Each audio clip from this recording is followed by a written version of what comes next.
সকাল থেকেই রাজধানীর জাতীয় ঈদগাহ অভিমুখে মানুষের ঢল। পবিত্র ঈদুল আজহার প্রধান জামাতে অংশ নিতে সূর্যোদয়ের পর থেকেই বিভিন্ন শ্রেণী পেশার মানুষ জড়ো হতে থাকেন জাতীয় ঈদগাহ ময়দানে। ধর্মীয় ভাবগাম্ভীর্য আর উৎসবের আমেজে মুখর হয়ে ওঠে পুরো প্রাঙ্গণ। জাতীয় ঈদগাহে ঈদের নামাজ আদায় করেন রাষ্ট্রপতি মোহাম্মদ শাহাবুদ্দিন, প্রধানমন্ত্রী তারেক রহমান, মন্ত্রিপরিষদের সদস্যরা, প্রধান বিচারপতি, ঢাকা দক্ষিণ সিটি কর্পোরেশনের প্রশাসক, কূটনৈতিক সহ সাধারণ মুসল্লিরা। এক কাতারে দাঁড়িয়ে ধনী গরিব ছোট বড় সবাই অংশ নেন ঈদের জামাতে, যেখানে ফুটে ওঠে ইসলামের সাম্য আর সৌভ্রাতৃত্বের চেতনা।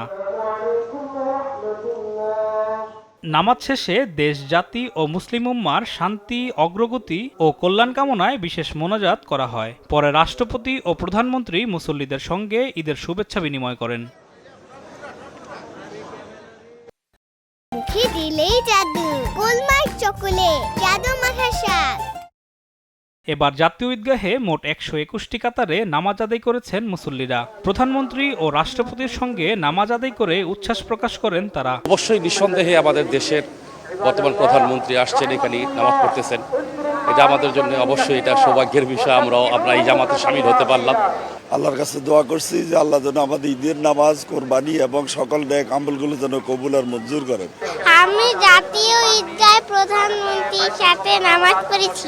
নির্বিঘ্নে ও স্বাচ্ছন্দ্যে ঈদের জামাত আদায় করতে পেরে সন্তোষ প্রকাশ করেছেন নারীরাও। নিরাপত্তাটা অনেক ভালো ছিল, আগের বারের তুলনায় আগের বছর থেকে এই বছরে সবচেয়ে ভালো হয়েছে আর কি। উন্নতটা আলহামদুলিল্লাহ খুবই সুব্যবস্থা ছিল, পর্দার সহিত খুবই সুন্দর। ঈদের প্রধান জামাতকে ঘিরে কয়েক স্তরে নিশ্ছিদ্র নিরাপত্তা ব্যবস্থা করে আইনশৃঙ্খলা রক্ষাকারী বাহিনী। আলিমুজ্জামান সাফওয়ান, দেশ টিভি, ঢাকা।